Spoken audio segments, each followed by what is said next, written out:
Bonjour à tous et bienvenue dans cette nouvelle vidéo. Aujourd'hui, nous allons voir le coefficient de corrélation. La vidéo va se décomposer de deux parties. Donc, tout d'abord, on va voir la formule. Puis, on va faire une application concrète pour voir comment calculer le coefficient de corrélation. Juste avant que la vidéo commence, je vous rappelle qu'on va utiliser plusieurs valeurs qu'on a déjà calculées dans les vidéos précédentes. Donc, tout ce qui est covariance, on l'a fait dans la vidéo juste avant. Donc, dans la vidéo comment calculer la covariance. Puis, la variance de x, la variance de y, tout ça, ça a été calculé dans les vidéos précédentes. Donc, si vous ne savez pas comment calculer la variance ou la covariance, ou que vous voulez savoir comment on a obtenu ces valeurs-là, allez voir les vidéos précédentes.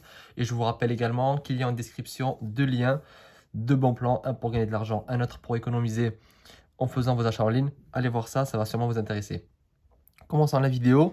Alors, la formule du coefficient de corrélation, elle est très simple.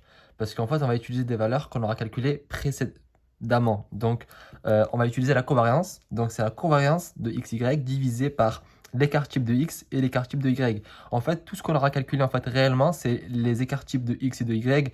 Mais ça va être très facile parce qu'on a aussi la formule pour calculer les écarts types. Donc, l'écart type de x, c'est la racine carrée de la variance de x. Et l'écart type de y, c'est la racine carrée de la variance de y. Donc, une fois qu'on a ces deux formules-là, le reste, c'est très facile. Donc, je vous ai rappelé ici les trois valeurs qu'on avait trouvées dans les vidéos précédentes. La covariance est égale à moins 0,07, la variance de x 0,95 et la variance de y 0,68. Donc, commençons l'application.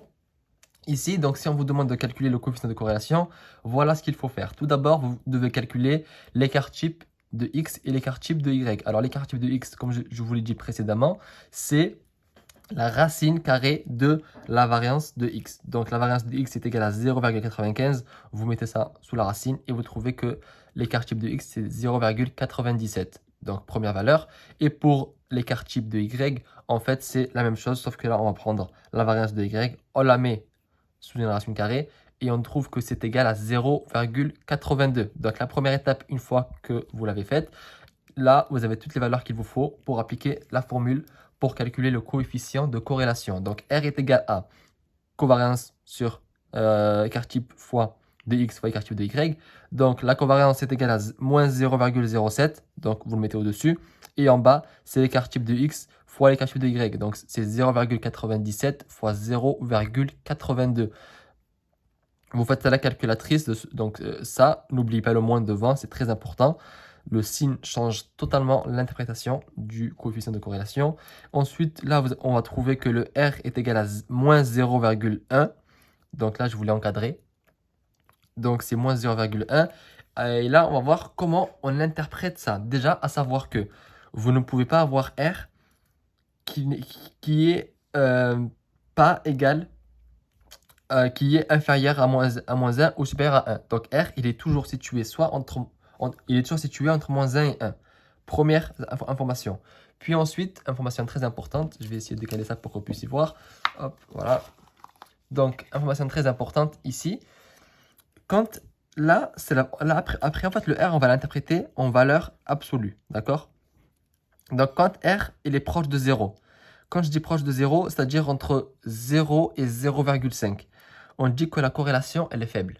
D'accord? Donc, si vous avez R qui est entre 0 et 0,5, la corrélation est faible. Quand la valeur absolue de R, elle est proche de 1, on dit que la corrélation est forte.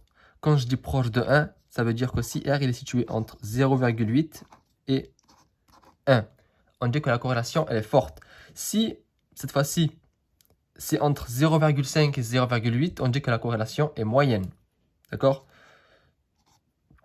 Donc je répète, pour calculer le coefficient de corrélation, vous devez calculer les écarts types de x et les écarts types de y. Et ensuite, la formule, c'est la covariance divisée par l'écart type de x fois l'écart type de y. Vous faites ça et selon le résultat que vous trouvez, ça va donc en fait, l'interprétation dépendra de la distance entre R et 0 et 1. Si c'est entre 0 et 0,5, la corrélation est faible. Si c'est entre 0,5 et 0,8, la corrélation est moyenne. Si c'est entre 0,8 et 1, la corrélation est forte.